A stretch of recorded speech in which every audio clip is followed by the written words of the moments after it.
It was supposed to be an ordinary journey, just another luxury train ride across the rolling hills. But by the time the sun set, everything had changed. A death had been plotted in the shadows. A high-stakes game of betrayal and deception was unfolding at every turn, and Agatha Marple was the only one who could stop it. With every stop, another secret threatened to unravel the lives of all on board. And somewhere, hidden among the passengers, a mastermind was watching, waiting for the perfect moment to strike. The Perdition-bound Celestial Express stood gleaming under the bright afternoon sun, its polished brass fittings glinting like buried treasure under a spotlight, and its deep mahogany panels whispered of forgotten royalty, each carved swirl seeming to hold a secret lost in time. On the platform, porters in sharp navy uniforms moved with practiced urgency, hoisting trunks and whispering to one another in clipped tones, as if aware that this was no ordinary journey, but something laced with shadows. The steam hissed rhythmically from the engine, merging with the refined chatter of Europe's elite, whose elegant smiles and precise laughter masked more than just privilege. They hid stories, motives, and long-buried sins. From amidst this carefully controlled chaos, emerged a quiet figure, Detective Agatha Marple, her grey traveling suit modest, her posture reserved, as if she were a retired governess or a countryside librarian. But her eyes, sharp, calculating, and dispassionate, betrayed a mind that missed nothing, registering every twitch, every too confident grin, every glance that lingered too long. Her gaze caught a man berating a porter, loud and impatient. Dr. Peril Harrington, the famed and flamboyant archaeologist known for his theatrics as much as his discoveries. His golden pocket watch and grand gestures as loud as his ego. Following him closely was a woman, Dr. Evelyn Monteague, clutching a leather case like it contained something far more volatile than notes or tools. Her face rigid with self-control, the kind of control forged in resentment, the kind that eventually erupts. Agatha's ticket was checked by the conductor, whose polite voice masked a wariness she instantly noted, and as she stepped into the train, it was like entering a traveling palace. Crystal chandeliers, casting a soft glow over plush velvet seats embroidered with ancient motifs, and oriental carpets that carried the faint scent of distant markets. Her cabin was modest but serene, a neat bed tucked beside the window, that offered one last view of the platform's orchestrated dance before the train began its slow departure. In the salon car, the atmosphere was already theatrical. Champagne glasses clinked like chimes of anticipation, polished laughter floated like perfume. But every smile, every toast, was a move in a quiet, calculated game. Agatha sipped her tea in silence until her gaze landed on Sir Julian Blake, exuding curated charm amidst a circle of admirers. A man who didn't just command wealth, but people, his influence threaded into every word he spoke. Across the car, the dramatic entrance of Madame Isabelle Dubois caused a visible shift in air, her sapphire gown shimmering like a lure, her cigarette poised in a holder like a statement, and her slow predatory smile, giving her the aura of a dangerous riddle. When her eyes met Harrington's, his posture stiffened, not out of awe, but guilt, as if some memory had crawled out of its grave. As the train eased forward, the room subtly shifted, alliances forming, roles assumed, enemies identified without a word. A steward moved through, offering champagne with an expression too controlled to be casual, his eyes flickering between Harrington and Dubois, like he'd seen something he shouldn't have. "Curious, isn't it?"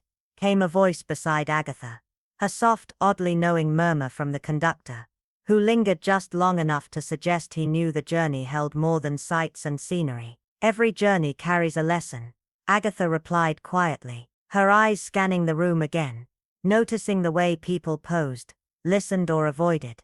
The salon car had become a stage, and as Harrington dramatically opened a carved wooden box to reveal a jet-black obsidian disc etched with ancient faintly glowing runes, he declared, "A relic from a forgotten civilization. Priceless, yes, but possibly dangerous." And though everyone gasped and murmured in admiration, Agatha watched the performance with practiced detachment, noting the subtle tension in the steward's hands, the tightness in Evelyn's jaw, and the way Sir Julian raised his glass and said with a sly smirk, "Dangerous, how delightfully dramatic," his laughter followed by others. Though Harrington's smile faltered, just for a moment, that was all it took for Agatha to know. This wasn't a mere voyage, this was a psychological chess game, where each move, each word, each flicker of the eye could unravel someone's carefully buried truth. And she had just witnessed the first ripple of a much deeper storm. Unlike others who wasted away their lives swapping stock tips and gossiping about others' ambitions in hushed tones, I had never found solace in passive indulgence. I thrived where shadows thickened and truth squirmed beneath layers of performance. Julian's lips curled into a diplomatic smile, yet his eyes hardened like flint, the faintest edge to his voice betraying what civility tried to disguise. Unlike some, I value discretion over reckless ambition. The words struck like a match in a gaslit room, igniting the air with unsaid provocations. Around them reactions stirred like a ripple across still water. Evelyn Monty, poised and sharp, smirked just enough to let her contempt flicker through. Madame Isabelle Dubois, with her ever-glamorous cigarette holder, exhaled a precise plume of smoke, and raised one brow, her silence louder than speech. Agatha Marple watched from her corner like a predator cloaked in calm, absorbing the tiny cracks forming beneath their cultivated poise. The Celestial Express drifted smoothly through the darkened countryside, a mechanical masterpiece of opulence and order.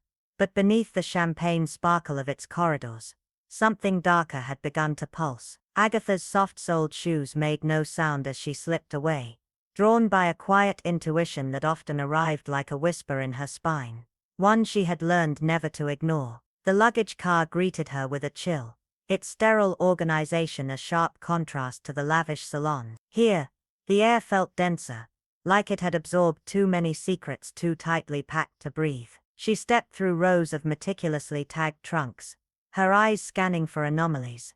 And there it was, a shadow, a flicker of movement vanishing behind the towering cases. Her pulse surged, but she remained silent, her breath shallow, her steps quieter still. The faintest rustle reached her ear, then the scrape of leather on wood. Hurried, panicked. Someone was hiding, or running. Her hand grazed a trunk for balance, and there between two stacked cases she spotted a sliver of paper, tucked hastily. She unfolded it, careful not to crinkle it too loudly. The message was blunt, ink smeared in haste. "Keep your distance or there will be consequences." A warning or perhaps a promise. Her mouth tightened into a grim line, the note trembling slightly between her fingers. She had no intention of turning away. The truth always bit hardest when it was closest to the surface. Just as she turned, a soft click echoed behind her, a lock being sealed, a compartment shutting tight. She froze, listening. The figure was gone, but the chill lingered, as though something unseen had slipped past her. The Celestial Express, for all its grandeur, was becoming a vessel of tensions too tightly coiled to last. Later, the Grand Salon shimmered with polite elegance, its guests pretending camaraderie beneath crystal chandeliers. But Agatha saw the shift, the nervous twitch in a nobleman's hand, the way Sir Julian's voice carried a little too loud, as if to fill a void that shouldn't be there. She sat near the window, her tea forgotten, eyes behind wire-rimmed spectacles cataloguing details, like a surgeon mapping nerve clusters. Dr. Evelyn's eyes darted toward a closed door. A cufflink glinted oddly from a man's sleeve. Mismatched, she noted. And then the train lurched, an unexpected, almost rebellious jolt that shattered the rhythm like a glass struck wrong. Gasps rose, brandy sloshed dangerously. The silence that followed was heavier than the noise. "Good heavens!" cried Sir Julian. The conductor arrived swiftly, words smooth, face composed. "Just a minor mechanical issue. Nothing to fear," he assured them. But fear had already entered. Quietly, unnoticed. Dr. Harrington muttered under his breath about cut corners and cheap engineering, clutching a dark wooden box so tightly his knuckles went pale, as though it held something far more precious or dangerous than anyone knew. As the train resumed its glide, Laughter returned, but it was thin and hesitant now, eyes shifting more than lips moved. Agatha watched, her mind sharpening around the pattern forming, invisible but unmistakable. That jolt had revealed, not just mechanical fragility, but emotional fissures. In the dining car, where polished silverware and rich aromas had once promised calm, unease simmered just beneath the surface. Agatha sat still, her dessert untouched, her gaze skating across faces too eager to forget. This was no longer just a train. It had become a stage, and somewhere among the applause and polite smiles, someone was hiding a very dangerous truth.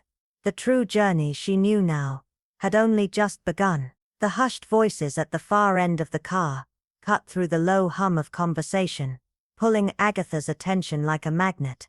A theft, you say? But how? And who would dare? The words came in a rush, their urgency palpable.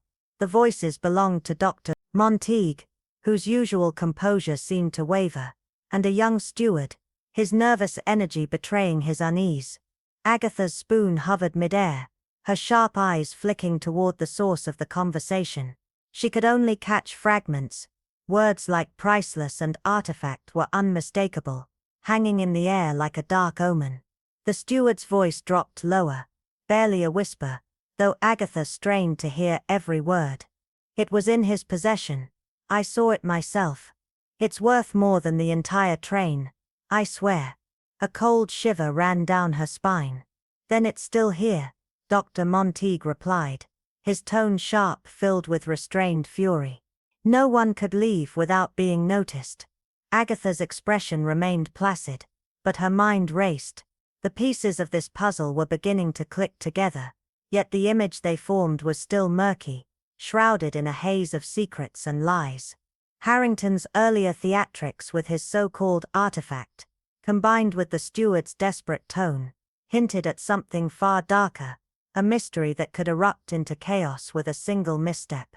Before she could process further, Madame Isabelle Dubois swept into the car, her presence so commanding it almost seemed to bend the very air around her. With a slow, deliberate movement, she paused at the entrance, her sharp eyes scanning the room, before locking onto Dr. Harrington, seated 2 tables away. A faint, enigmatic smile curled at the edges of her lips, a smile that spoke of hidden knowledge and long-held secrets. She turned then, heading toward her own table, but not before giving the doctor a lingering, almost possessive look. Agatha's curiosity deepened, sharpening like a blade. The tension surrounding Harrington and his artifact was thickening, each glance and word adding layers to a growing storm.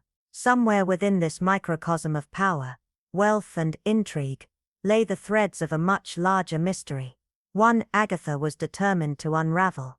The mood in the Celestial Express had shifted, irrevocably.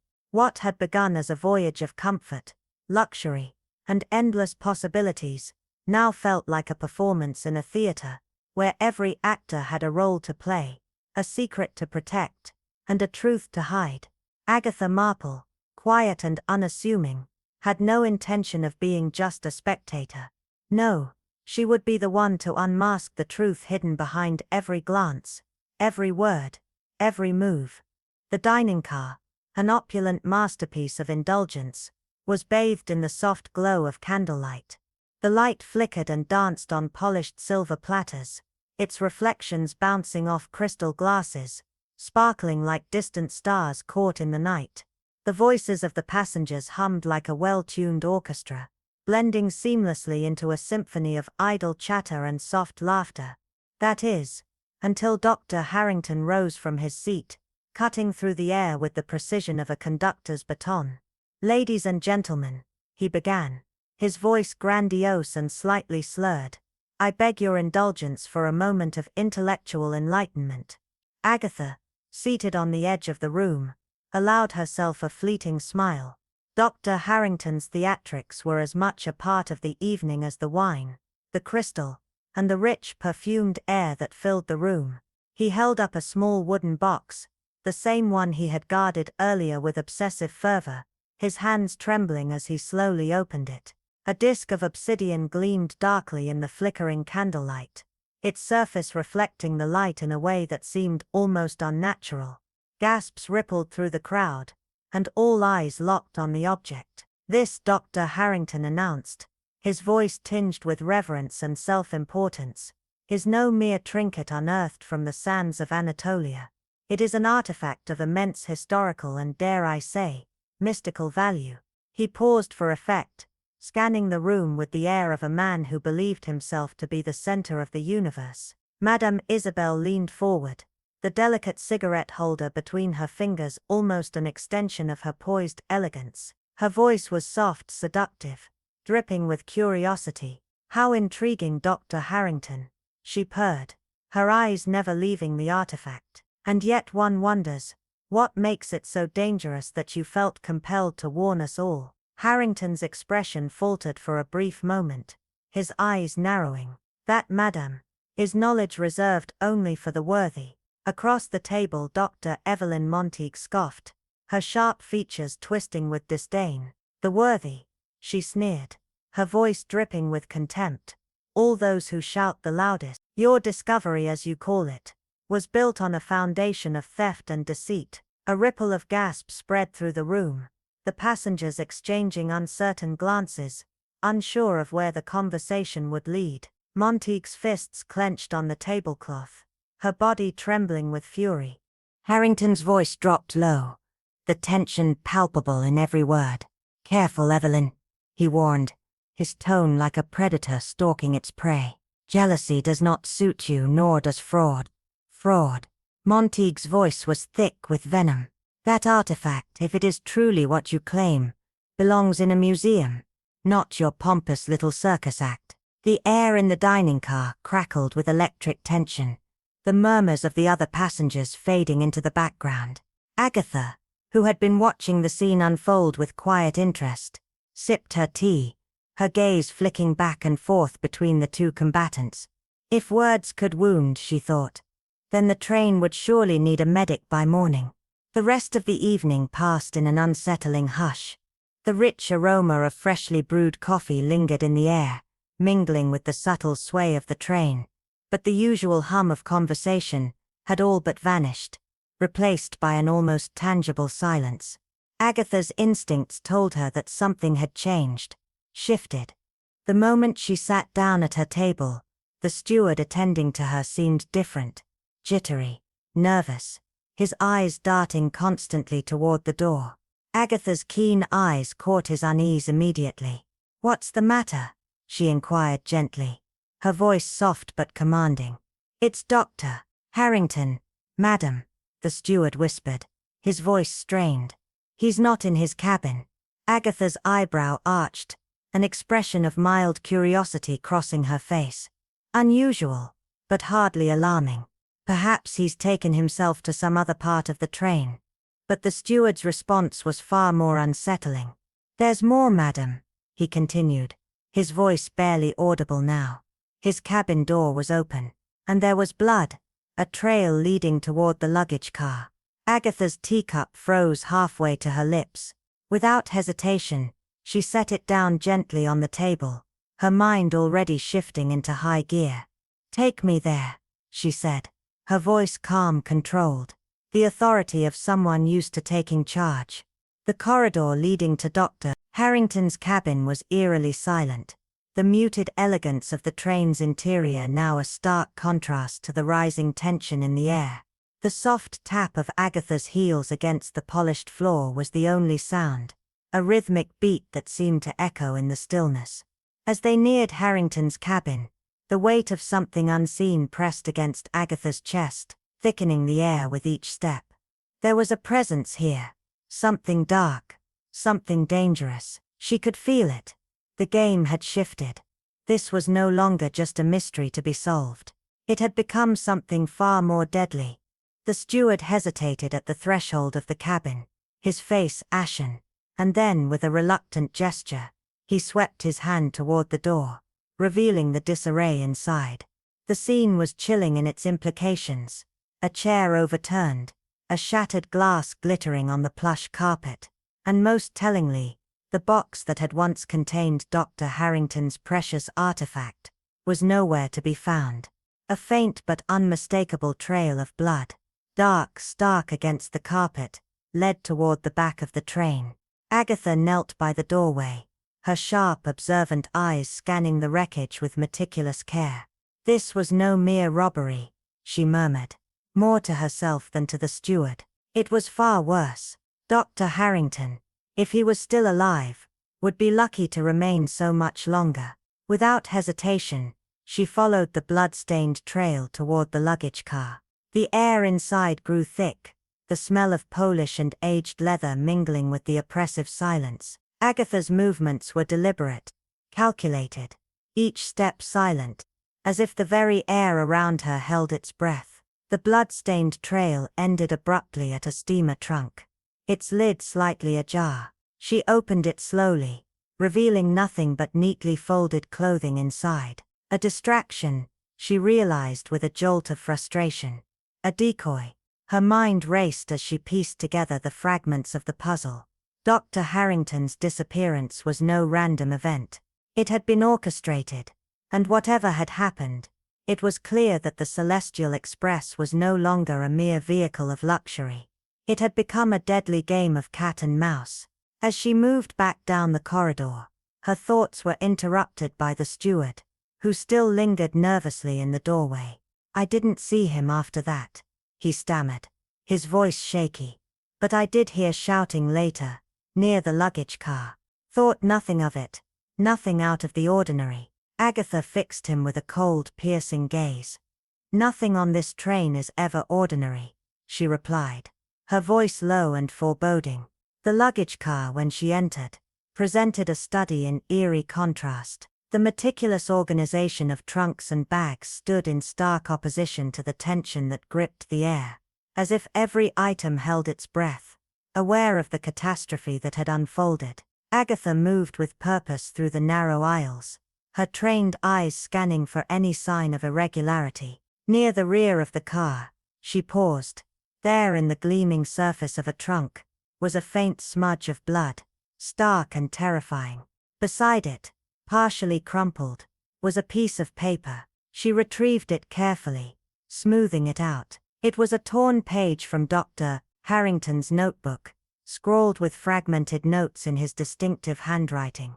"The disk must remain hidden. If exposed, the consequences will be unthinkable. D suspects too much. Montague is no better." The page ended abruptly, the rest of the note lost to a jagged tear. Agatha's expression remained impassive, though her mind raced, trying to unravel the meaning behind those cryptic words. The absence of the artifact was as telling as its presence would have been. The compartment inside the trunk was empty, the velvet lining untouched. Someone had been thorough. By the time she returned to the Grand Salon car, the atmosphere aboard the train had shifted. Whispers filled the air, soft and hurried. The usual hum of social activity was replaced by an undercurrent of suspicion and fear. "It's Montague, I'm sure of it," a young woman whispered, her pearls glinting under the soft lighting. "He's always had it out for Harrington. Everyone knows it." "Nonsense," a gentleman with a waxed mustache countered. "It's Due's more likely. She has connections to the black market." Agatha, leaning casually against a column, overheard the exchange but said nothing. Her eyes, however, were sharply focused on Sir Julian Blake, who sat lounging with apparent indifference. "This is why I avoid relics," he commented dryly. "They attract far too much unpleasantness." Agatha stepped forward, her voice smooth, yet carrying an edge. "Unpleasantness, or opportunity, Sir Julian?" she asked. His lips quirked, a faint smile playing at the corners. "Opportunity, perhaps," he replied, "but only for the foolish or desperate. I am neither, madame." At that moment Madame Dubois, watching from the periphery, stepped forward, her sapphire gown shimmering in the soft glow of the chandeliers. The atmosphere in the room was electric with tension, every whisper, every glance, laden with suspicion. The stakes were higher than ever, and the path to unraveling the mystery had only just begun. As the train sliced through the night, its polished steel exterior gleaming in the pale moonlight. An oppressive silence settled over the Celestial Express. Inside, the once opulent salon had transformed into a claustrophobic stage, where suspicion hung heavy in the air. Agatha Marple, ever the observant guest, sat quietly at the periphery of the room, her gaze scanning the faces around her. Each one, seemingly innocent, betrayed hints of hidden truths, their eyes shifting, their words faltering as if trapped within a web they couldn't escape. The atmosphere was thick with unspoken tension, as though the train itself had become a vessel of secrets too dark to be confessed. Dr. Evelyn Montague, who had been sitting across from Agatha, finally broke the silence, her voice carrying the weight of years of unspoken resentment. He was nothing but a charlatan.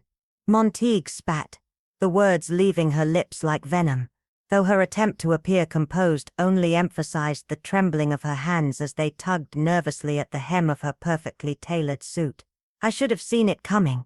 He had no respect for anyone but himself, especially me. Agatha, unfazed, studied Montague's reaction with the precision of a seasoned detective. And yet, she murmured, her voice deceptively soft, a charlatan rarely incites such emotion. What exactly did Dr. Harrington do to provoke this level of anger? Montague's gaze flickered, and Agatha caught the fleeting moment of vulnerability, a crack in her otherwise cold demeanor. He took credit for my work, Montague continued, her voice growing sharper, almost desperate. Years of research, my discoveries, reduced to a mere footnote under his name. The artifact, the one he paraded as his own, he didn't even find it. He bought it from a shady dealer, a man whose reputation is as questionable as Harrington's. Her voice dropped lower, becoming almost a whisper, as if the very mention of the truth was too dangerous. But no one ever knew that. He was too clever for that. Agatha leaned forward ever so slightly, her expression unreadable. And did you ever confront him about it? She asked, her words calculated to probe deeper. Montague's eyes narrowed, her lips curling into a bitter smile. Confront him? No. He was untouchable. But murder? No. Miss Marple, that's not my style. Agatha studied Montague carefully, weighing the sincerity in her words against the rage that simmered beneath the surface.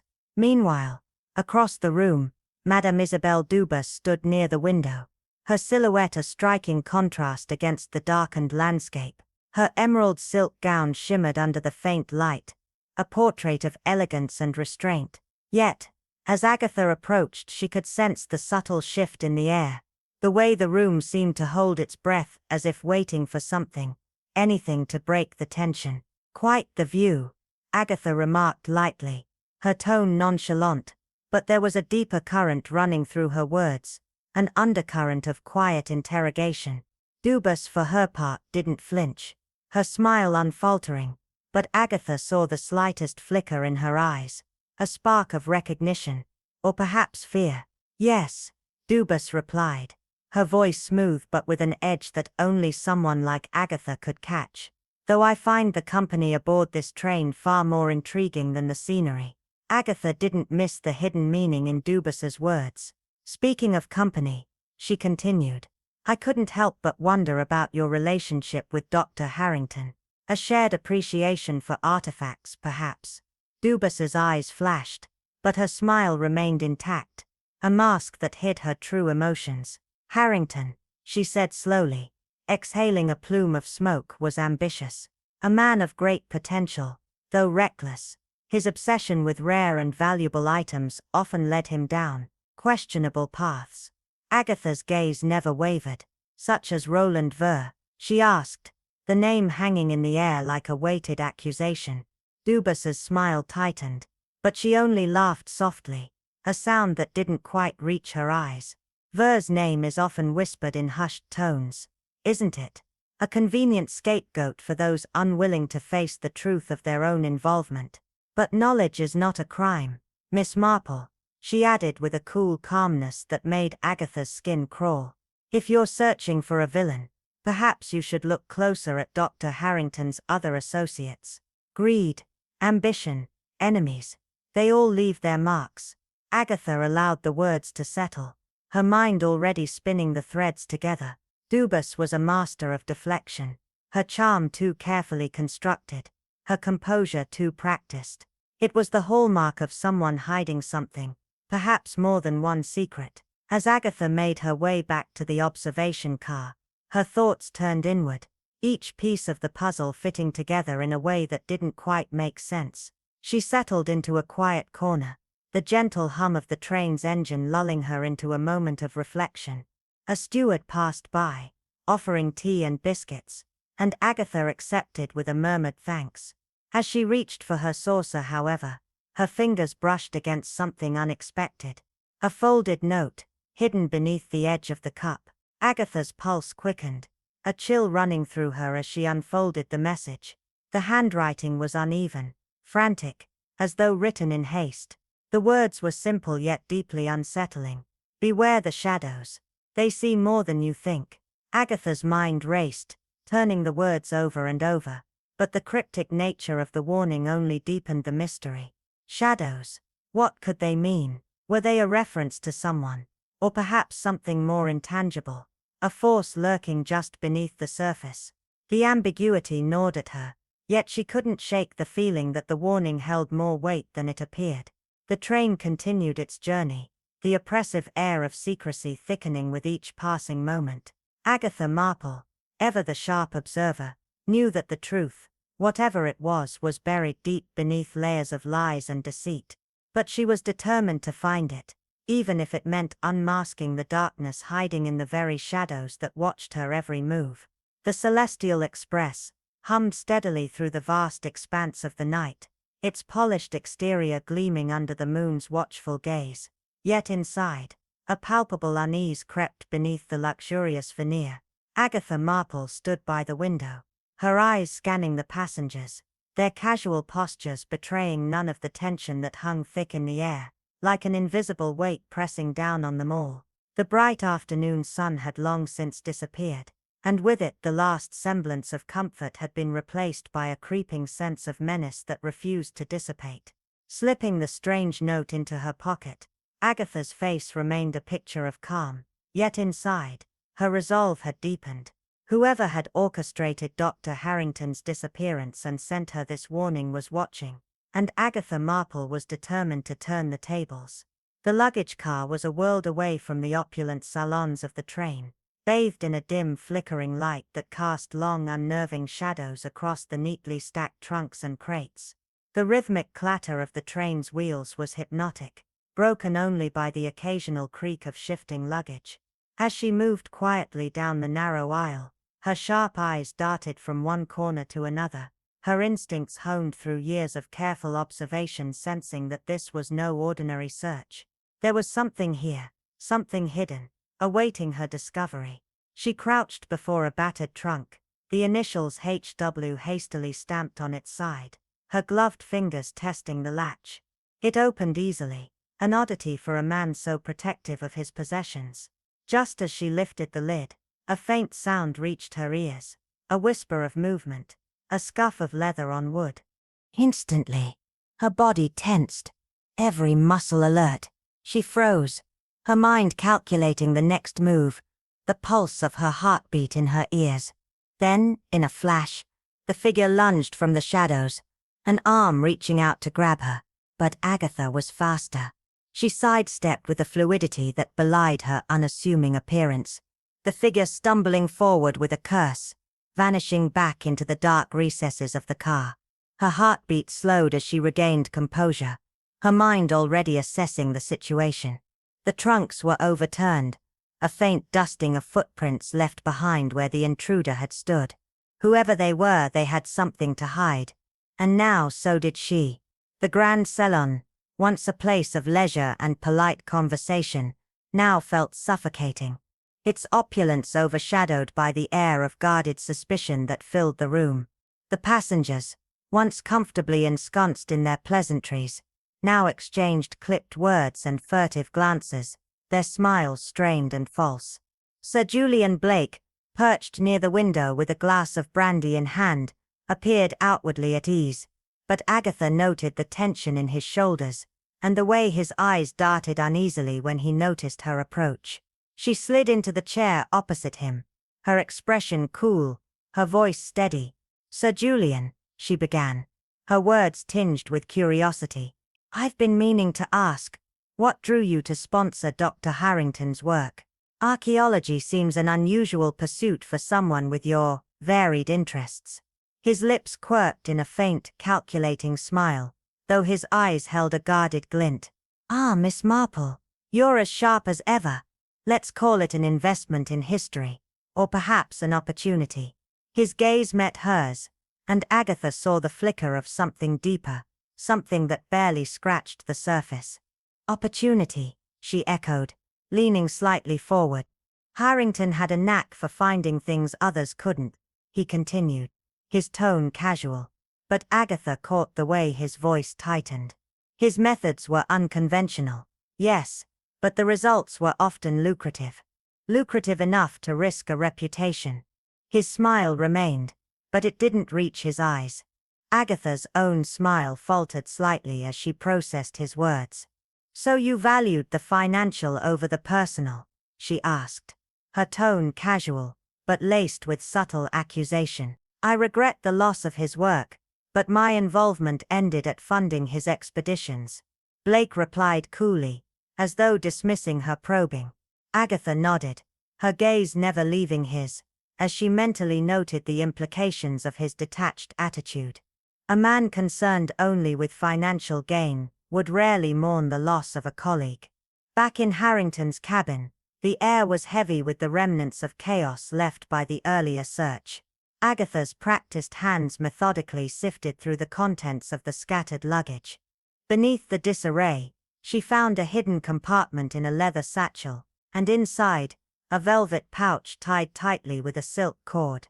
Unwrapping it carefully, she revealed a disc of polished obsidian, the very artifact Dr. Harrington had so dramatically displayed.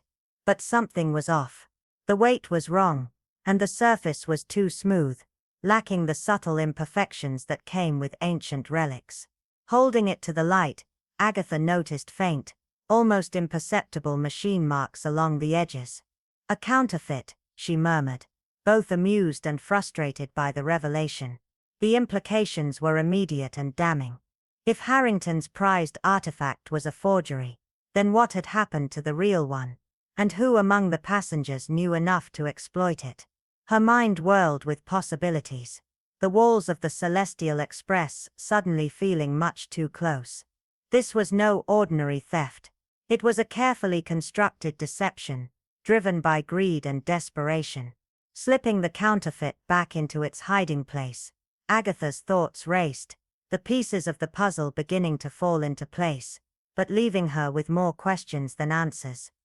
As she exited the cabin, the oppressive sense of being watched returned, the shadows around her stretching and shifting like living things, hiding secrets beneath their cloak. The train's opulent facade had begun to crack under the weight of its passengers' lies. The conductor's quarters were a stark contrast to the rest of the train, small, functional, and orderly, a reflection of the man himself. Agatha sat opposite him, the hum of the train filling the silence between them. As she studied him, her mind turned over the fragments of information she had gathered. There was more to this mystery than met the eye, and Agatha Marple, sharp-eyed and unyielding, was determined to uncover it all, no matter where the trail led her. The tension aboard the Celestial Express had reached an almost palpable crescendo. Agatha Marple's gaze lingered on the man seated across from her, his composed demeanor belying the strain evident in his every movement. Mr. Petro's weathered face, usually an open book, betrayed something more elusive today, a secret hovering just beneath the surface. She spoke softly, her words measured yet sharp. "You notice things, Mr. Petro. In a setting like this, one learns to listen, even when not directly addressed." Petro sighed, his fingers tapping anxiously against the edge of the table. Finally he spoke, his voice thick with hesitation. "I overheard Dr. Harrington the night he disappeared. He was arguing with someone in the corridor. I didn't see who, but the voices, they were heated." Agatha leaned in, Her curiosity piqued. And what did they say? Petro's eyes darkened as he recounted the words. Harrington accused the other person of betrayal. He said something about the safety of the artifact. If this gets out, we're all ruined. The implication hung in the air like a loaded gun, its weight sinking deep into Agatha's thoughts. She probed further. And the other voice? A man or a woman? A man, Petro answered after a moment of contemplation. But his voice was low, almost a whisper, the kind of voice meant to fade into memory. Agatha's expression remained unchanged, but inside her mind raced. A calculated voice, she murmured, her tone contemplative. The conversation shifted as Petro leaned in, his voice dropping. This train, Miss Marple, it feels different, like it's carrying more than just passengers. Something dangerous is aboard. Agatha gave a small knowing smile. Trains are curious things, Mr. Petro. They carry us, yet they also propel us into places we can't always control. Meanwhile, the dining car had fallen into an eerie quiet, the clinking of silverware now replaced by hushed whispers and nervous glances. A young steward had vanished without a trace, and rumors swirled in the air like smoke. Agatha's entrance brought a strange sense of calm, her presence a stark contrast to the growing panic. One woman, her voice trembling, whispered, "They found blood near the service car, a glove covered in it." Agatha approached Sir Julian Blake, whose usual poise seemed strained under the pressure of the mystery unfolding. His response to her casual observation about the vanishing staff was delivered with his signature smirk, but the sharpness in Agatha's gaze caught him off guard. "Perhaps we should disembark and save ourselves the theatrics," he quipped. Agatha raised an eyebrow. "And yet you remain remarkably composed, Sir Julian. A trait born of experience, I presume."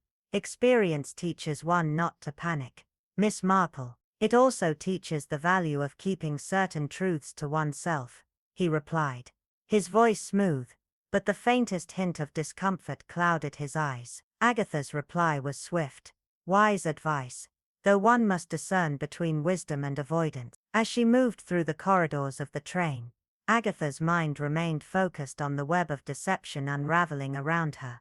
Her next stop was Madame Dobbs' cabin, where the elegant woman's poised exterior masked a world of secrets. The two women exchanged terse words, Agatha revealing a map hidden within Harrington's belongings, a map marked with Dobbs' initials. A professional interest, or something more profitable? Agatha asked pointedly. The tension in Madame Dobbs' eyes flared, and Agatha caught the subtle shift in her posture. "You are clever, Miss Marple," Dobb warned, her voice laced with something almost threatening. "Too clever. But be careful. There are things aboard this train that are best left undisturbed." Agatha's response was calm, but her mind was racing. "Is that a warning for me, madame? Or for yourself?" As Agatha left Dobbs' cabin, her thoughts churned with the implications. Every conversation, every encounter on this train, added another layer to the puzzle she was determined to solve. The Celestial Express, with its ornate decor and seemingly serene atmosphere, was anything but peaceful. It was a vessel carrying lies, deceit, and secrets too dangerous to remain hidden. The walls of the train seemed to close in on her, but Agatha knew she was getting closer to the truth. The Grand Salon was quieter than usual, its opulent charm tainted by the unease that now gripped its passengers. Dr. Evelyn Monteague, a woman not easily rattled, approached Agatha with caution. "I believe we need to talk," she said, her voice barely above a whisper. Agatha, always keen for insight, turned her full attention to the doctor. The truth was close now, and Agatha Marple intended to find it, no matter where it led. Dr. Monteague stood in front of Agatha, her figure tense with a palpable urgency that betrayed the weight of the secret she was about to unveil. The train car around them was empty, save for the hum of the wheels beneath them, and the occasional creak of the old weathered wood. Agatha regarded her quietly, a glint of curiosity in her calm gaze. "I've been withholding the truth, Miss Marple," Monteague confessed, her voice low, almost hesitant. "But recent events have shown me that keeping silent might cost us everything." Harrington was no mere fraud. He was reckless, entangled in dangerous dealings with someone even more dangerous. Roland Vasa. She paused, her fingers gripping the edge of the table as if to steady herself against the weight of her admission. I don't know all the details, but I overheard enough to know that Vasa wasn't just a name. It was a thread that tied everything together. I have reason to believe Vasa's dealings are the key to Harrington's disappearance. Agatha's gaze didn't falter. She listened intently, her mind beginning to work. And you believe these dealings have led to Harrington's fate? She asked, her voice steady, but imbued with an unmistakable undercurrent of intrigue. Montague's voice cracked slightly with emotion. Yes, I may have despised him, professionally, but I never wished him harm. All I want now is justice, Miss Marple, not just for him, but for the truth to come to light, no matter what the cost. Agatha studied Montague, her expression unreadable. Beneath her measured composure, Agatha's mind raced through the implications of Montague's revelation. Justice, Agatha murmured softly, as though considering the weight of the word. It's a noble pursuit, but one that is often clouded by shadows, don't you think? The truth is rarely as clear as we might hope. Montague bit her lip, her brow furrowing in frustration at the cryptic nature of Agatha's response. But before she could speak again, the train slowed as they neared a stop, and Agatha turned to leave, the weight of Montague's words lingering in the air between them. That afternoon, Agatha made her way to the luggage car, her thoughts a maelstrom. The space was quiet, the faint smell of metal and polish hanging in the air, as if the train itself was holding its breath. The soft hum of the wheels was a constant backdrop, but it was the sight of an abandoned suitcase that caught her attention. The carelessness of it, or perhaps something more deliberate, struck her immediately. She knelt down, her practiced hands moving over the contents. A torn shirt, a discarded pair of shoes, and then, a small leather-bound journal. The name Vasa was scrawled on the inside cover, in a script that seemed almost too neat, too deliberate. As Agatha flipped through the pages, she was struck by the strange cryptic entries, transactions, purchases, and shipments of items that didn't quite make sense. It was clear that whoever kept this journal was involved in something far more illicit than Agatha had anticipated. But what truly caught her attention was a single entry that sent a chill down her spine. Harrington insists on keeping the disc. Too dangerous to move. Dubois remains the only option if things go awry. The connections were becoming clearer, the pieces of a puzzle that had seemed impossibly tangled slowly beginning to align. Harrington, Dubois, Vasa, all tied together in a web of mystery that only deepened the more Agatha dug.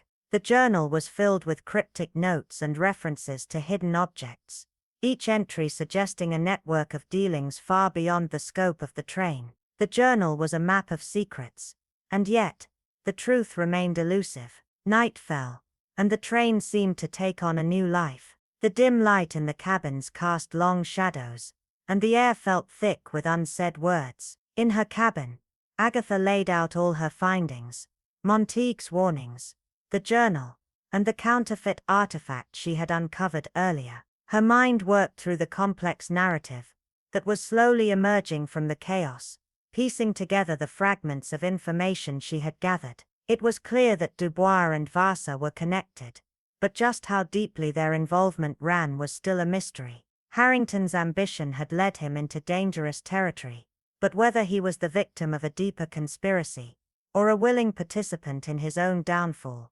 remained unclear. A knock at the door interrupted her thought. Montague stepped inside, her eyes shadowed with uncertainty, but her voice steady with resolve. "Do you believe me, Miss Marple?" she asked, her words heavy with the weight of her fear. "Do you think Vasa and Dubois are behind all of this? Are they responsible for what's happened to Harrington?" Agatha paused, her gaze fixed on Montague as she considered the question.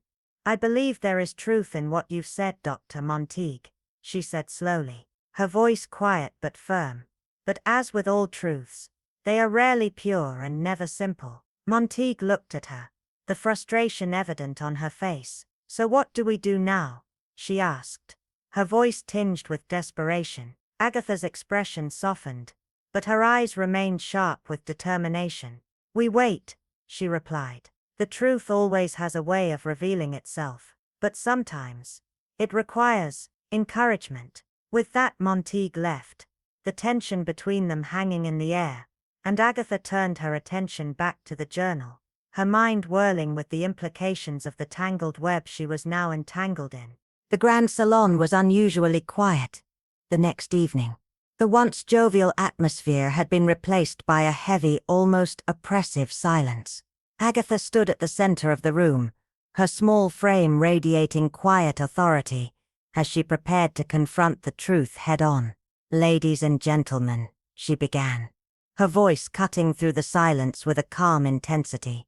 "We are all aware that the disappearances of Dr. Harrington and now a steward have cast a shadow over our journey. But I would like to remind you that shadows, when examined closely, often reveal far more than they conceal."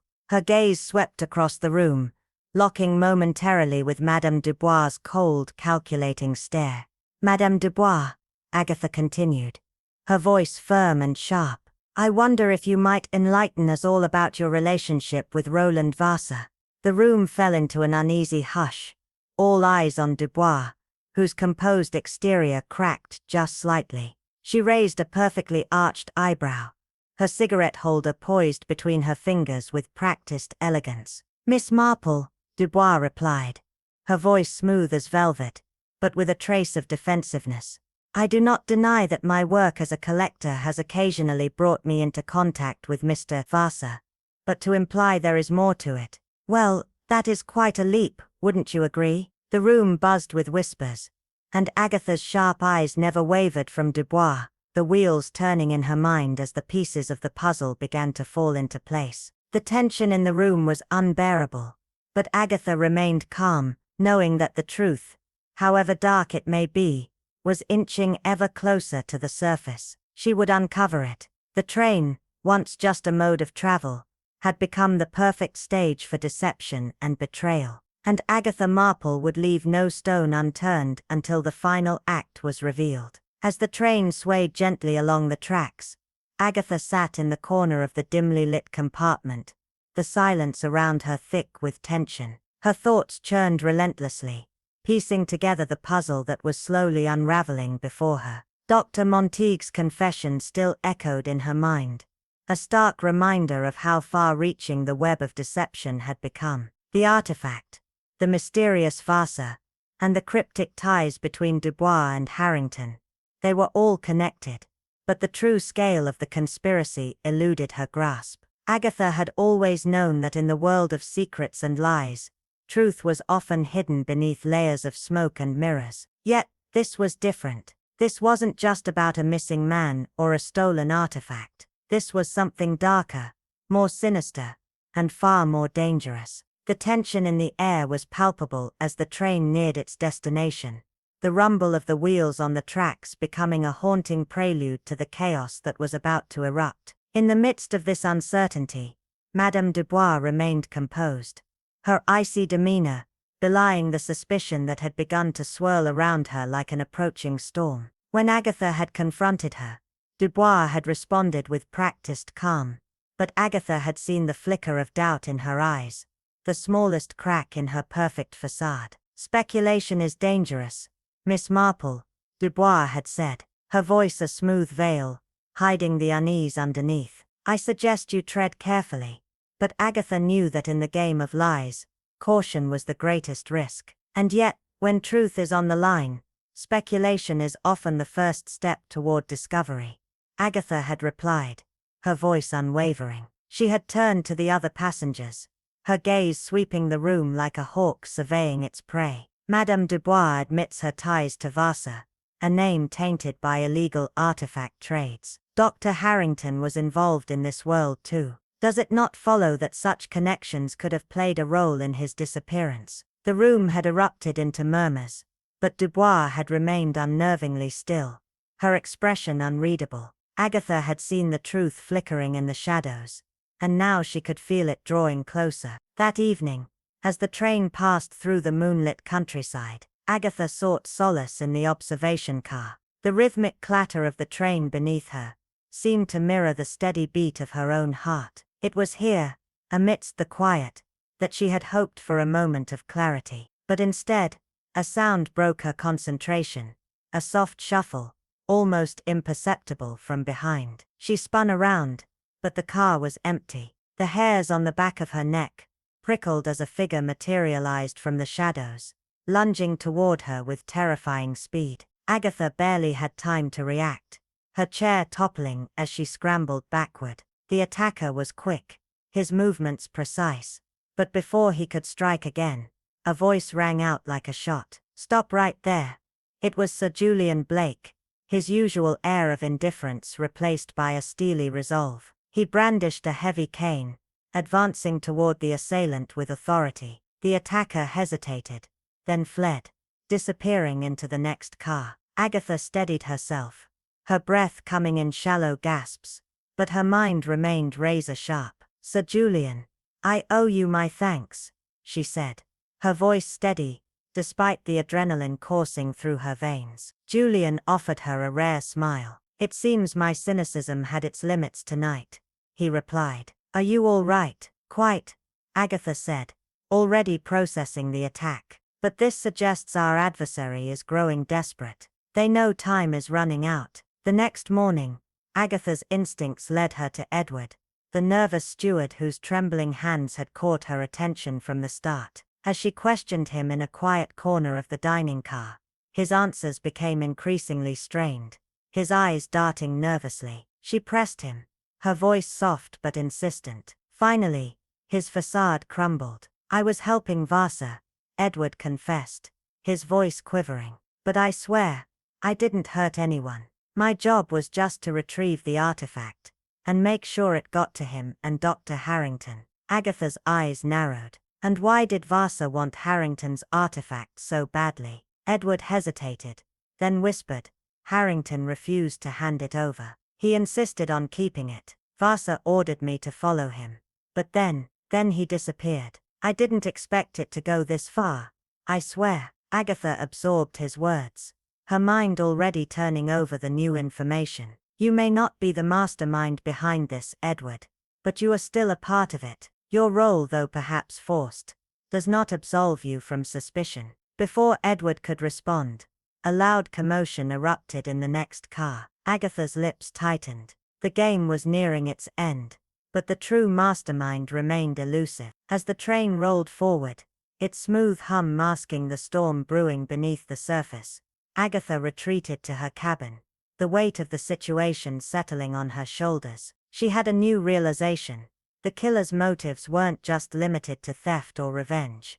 They intended to derail the entire train, destroying evidence, and eliminating witnesses in one catastrophic act. The route the train was taking was perilous, cutting through steep mountain passes, making it the perfect setting for such a calculated sabotage. The pieces of the puzzle were falling into place, but time was running out.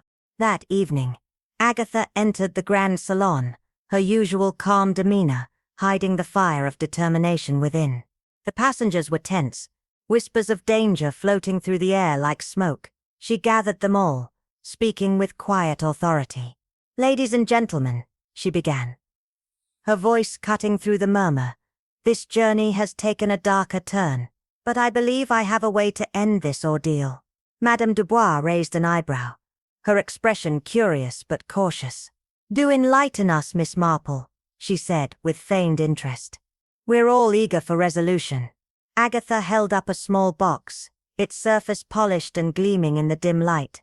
"This box contains the final piece of the puzzle," she said, her eyes scanning the room, locking onto each individual. "The artifact that started all of this. It's time to stop hiding behind lies and shadows. The truth is about to come to light, and the storm will break tonight." The room fell into an uneasy silence, every eye on Agatha as she prepared to reveal the final act of her plan.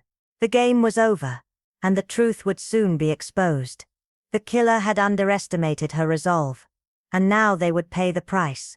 The train's journey was about to end, but Agatha knew that the real journey, the one into the heart of darkness, was just beginning.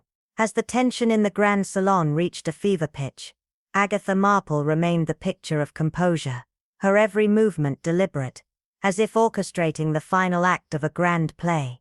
The weight of the unsolved crimes aboard the train had grown heavy with each passing hour. But now, standing in the center of the room, Agatha was ready to expose the tangled web that had ensnared them all. The train, cutting through the rugged mountain terrain, felt like a metaphor for the treacherous path they had all unwittingly walked, a journey that had brought them to this crucial moment. "Ladies and gentlemen," Agatha began, her voice unwavering, a steady cadence that immediately commanded attention. "What we have witnessed aboard this train is no simple series of unfortunate events, no coincidental misfortunes or misunderstandings.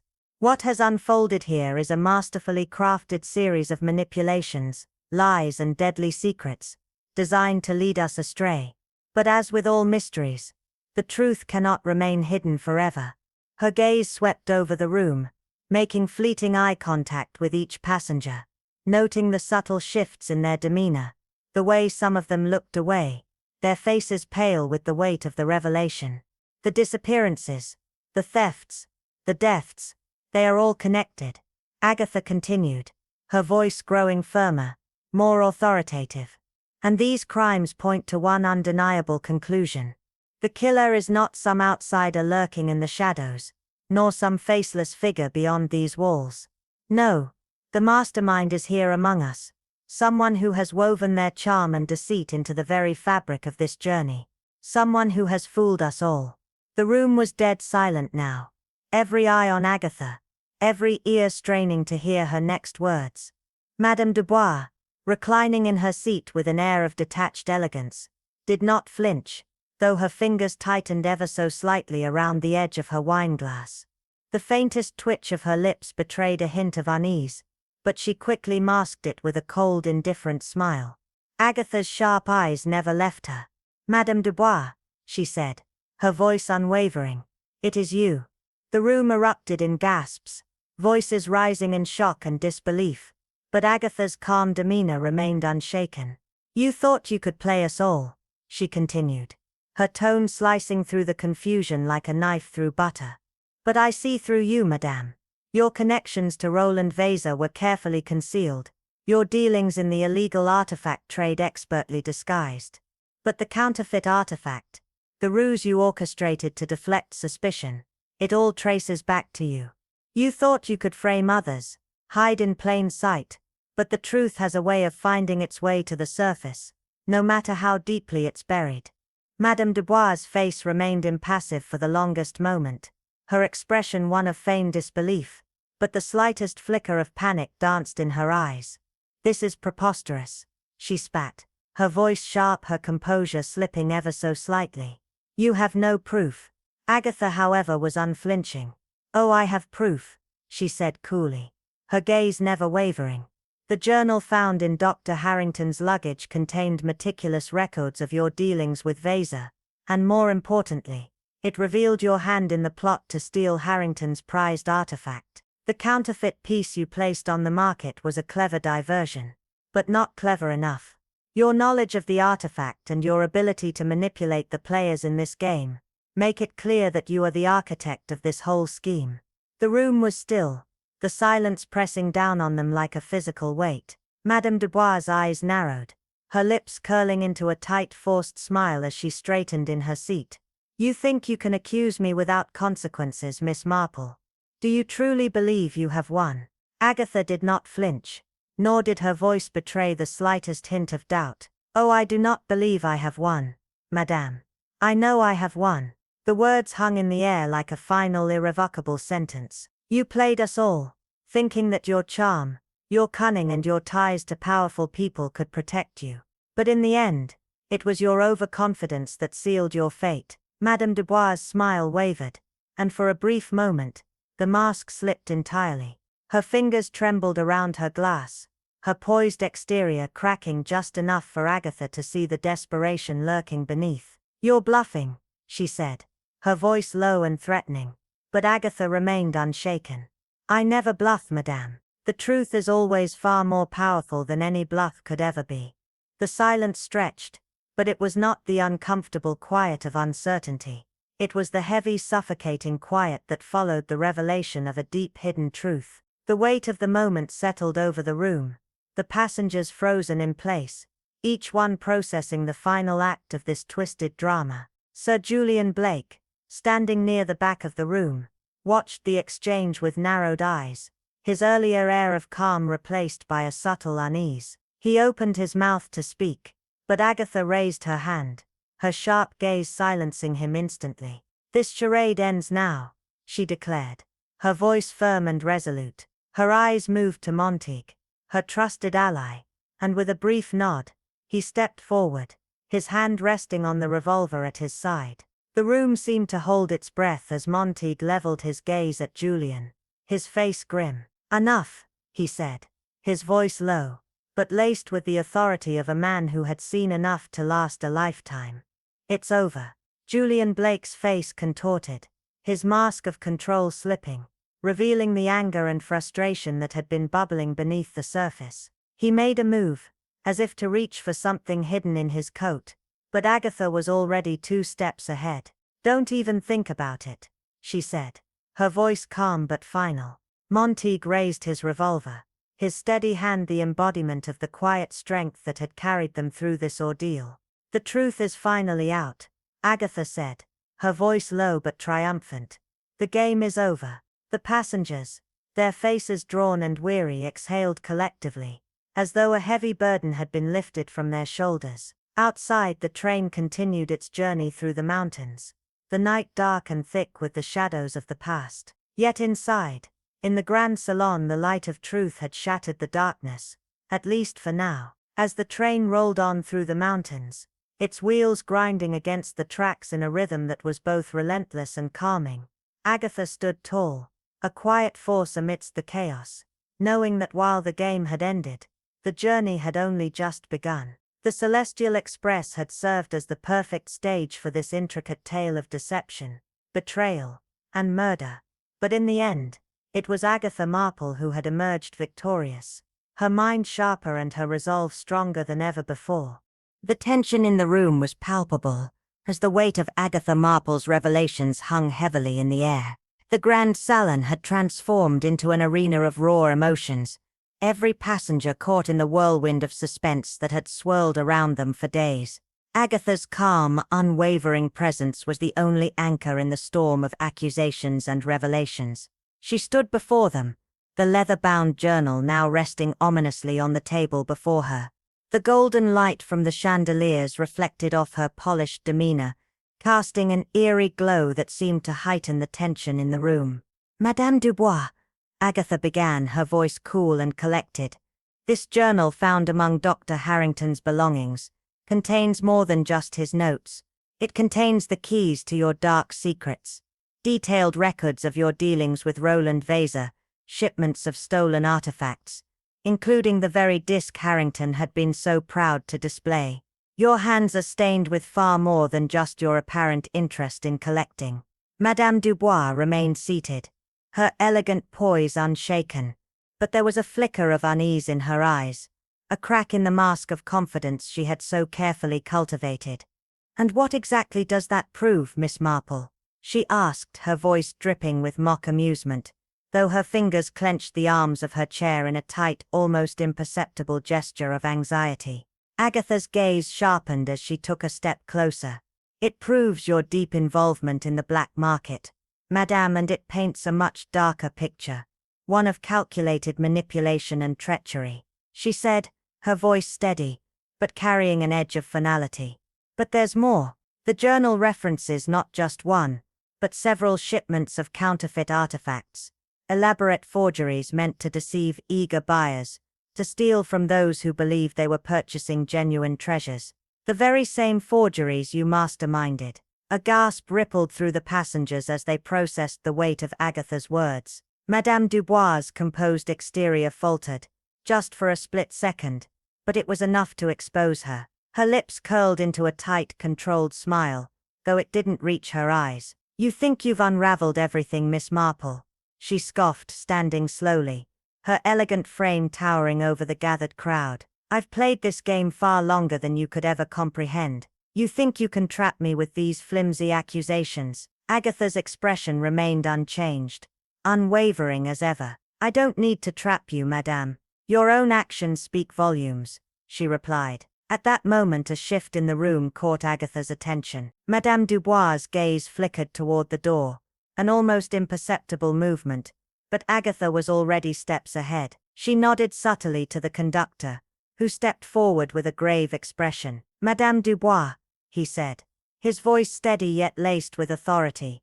I found this under your seat. The device in his hand was small, its exposed wires a stark warning. The faint ticking sound that emanated from within seemed to reverberate in the charged atmosphere of the room. Dubois' mask of control shattered completely. You're clever, Miss Marple, she hissed, her voice suddenly low and venomous. But cleverness can only take you so far. In a sudden, swift motion, she shoved the conductor aside and bolted for the door, her heels clicking on the polished floor as she made a desperate run for freedom. Agatha's reaction was immediate. Her unassuming presence belied her speed as she followed the fleeing woman, her every movement a fluid extension of purpose and resolve. The chase led them down the narrow corridors of the train, past passengers who had been oblivious to the unfolding danger. The engine room loomed ahead, its machinery roaring like a beast trapped in metal. There, in the dim vibrating space, Madame Dubois was fumbling with the sabotage device, her hands shaking as she tried to conceal her actions,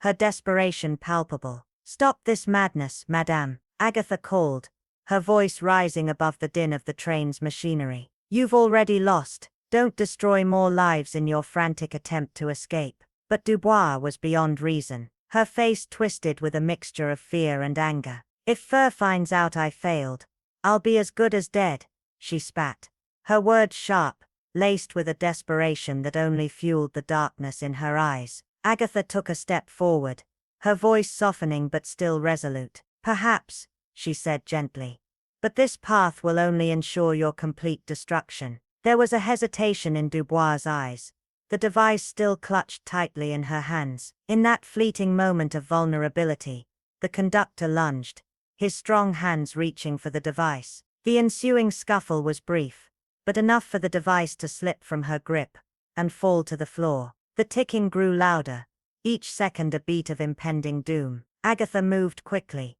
her hands steady despite the urgency. She knelt beside the device, her mind racing as she examined it with the precision of someone who had seen far too much danger in her time. The seconds ticked away as she worked, her fingers deftly finding and disabling the mechanism.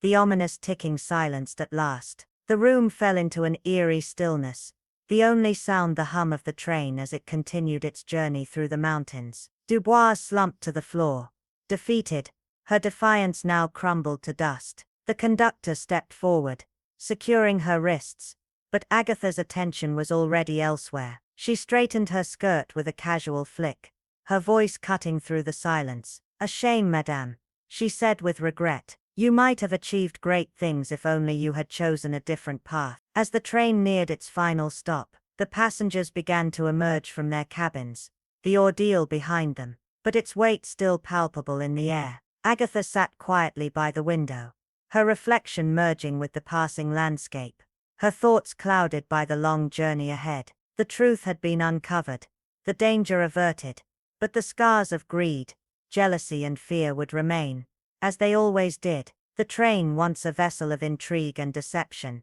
had become a silent witness to the relentless forces that drove men and women to darkness. And as always, it was Agatha Marple who had ensured that the journey, however fraught with danger, would reach its destination safely, if not unscathed. The cabin felt like a pressure chamber, the air thick with a sense of imminent revelation. Agatha's gaze was unwavering as she observed Dubois, her fingers tightening around the leather-bound journal resting on the table between them, its edges worn from the many secrets it had been forced to contain. Her voice, when it finally broke the silence, was sharp, each word a deliberate strike. Your plan, madame, she said, her tone as cold as the steel tracks beneath them, was to secure the real artifact, by eliminating Harrington when he refused to cooperate. The words hung heavy in the air, and for a moment the train seemed to slow, as if it too were holding its breath. Dubois flinched, her fingers twitching towards her cigarette holder. But she said nothing. Agatha pressed on, relentless in her pursuit of truth. The blood trail in the luggage car was no accident. It was a deliberate move, meant to mislead and redirect suspicion. Dubois' lips parted, perhaps to protest. But Agatha's eyes hardened, silencing her with a glance. And the device you carried, the one found in your possession, was no mere trinket. It was a sabotage tool, intended to derail the train, and wipe out all traces of your treachery, along with anyone who could expose you. Dubois shifted uncomfortably. But still, she did not speak. Silence descended like a heavy curtain, broken only by the rhythmic hum of the train as it cut through the night. Agatha's words cut through that silence again, each one deliberate, weighing the room with their finality. Your plan failed, madame, and now the truth cannot be hidden any longer. The passengers in the cabin exchanged uneasy glances, but no one dared to speak. They were mere spectators now, watching as a web of deceit unraveled before their eyes. Dubois looked around desperately, as though hoping for some shred of solidarity from the others, but found nothing but cold eyes and judgment. Her shoulders slumped in defeat as she exhaled sharply, her body language surrendering to the inevitability of the situation. Yes, I wanted the artifact, she said bitterly, her voice cracking with a mix of frustration and resignation. And yes, Harrington was a fool, but it was Vassar who demanded his silence. If I hadn't acted, he would have killed me. Her eyes were frantic now, the panic rising to the surface. Agatha's gaze softened, but her resolve remained unchanged. Perhaps, madame, she said, her voice carrying a quiet sympathy. But the choices you made were yours, and they have led us to this moment. Dubois slumped further into her seat, her defeat palpable, as the conductor, his face a study in grim determination, approached. I'll see to it that she's detained until we reach the authorities, he said, his voice resolute, carrying the weight of duty. There was no argument, no hesitation, only the quiet finality of a job well done. The train, a vessel that had once carried the burden of lies and betrayal, now seemed to breathe a sigh of relief as it sped through the rolling hills toward its final destination. Outside, the night stretched endlessly, but within the walls of the Celestial Express, the oppressive tension was slowly giving way to a fragile peace. As the train began to slow, signaling their approach to the station, the passengers stirred, emerging from their cabins, their expressions a mix of exhaustion and tentative relief. They had lived through the storm. Now the quiet aftermath was theirs to experience. Evelyn Montague, her hands wrapped around a steaming cup of tea, sat by the window, her gaze lost in thought. I never thought I'd say this, she murmured, almost to herself, but perhaps Harrington's theatrics had a purpose after all.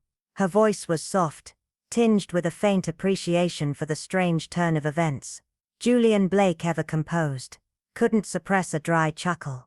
A reminder perhaps, he offered, his tone flat but laden with the wisdom of experience, that ambition without caution often leads to folly. Agatha sat a short distance away, her presence barely noticeable yet undeniable, listening to the low murmur of the conversation swirling around her, satisfied that justice had found its path, however twisted it had been. The luxurious interiors of the Celestial Express, once a stage for deceit, betrayal and greed, now felt lighter, almost serene, as if the weight of the secrets they had carried had been lifted. The clink of luggage, the shuffle of feet on the polished floors, and the soft hum of the train were all that remained, a stark contrast to the tension that had once choked the air. As the train pulled into the bustling station, the passengers began to gather their belongings, eager to leave behind the tangled web of events they had witnessed. Agatha, too, prepared to disembark, her small suitcase clutched in her hand, the weight of the journey still pressing on her. Yet, as she stepped into the corridor, something unexpected happened. A folded piece of paper slipped from her belongings, fluttering to the floor. Agatha's sharp eyes caught it immediately, and she bent down to retrieve it. Her fingers brushed the paper, and her gaze flickered across the written words. Well played, Miss Marple, the note began. But the game is far from over. A faint, knowing smile curled at the corner of her lips, and she tucked the note into her pocket with deliberate care. The signature was unmistakable. Roland Vassar. His presence loomed over her, even from afar, a reminder that he had been orchestrating events from the shadows all along. His influence had reached further than she had anticipated. As the train doors slid open and the passengers began to step onto the platform, Agatha moved with quiet purpose, her mind already turning over the next steps in the game that was far from finished. For every shadow revealed, another one seemed to materialize just beyond the horizon. The Celestial Express had reached its final stop, but for Agatha Marple, the true journey was just beginning. The note in her pocket was more than a message. It was a challenge, and Agatha would not rest until she had uncovered the truth behind the game that Roland Vassar had set in motion.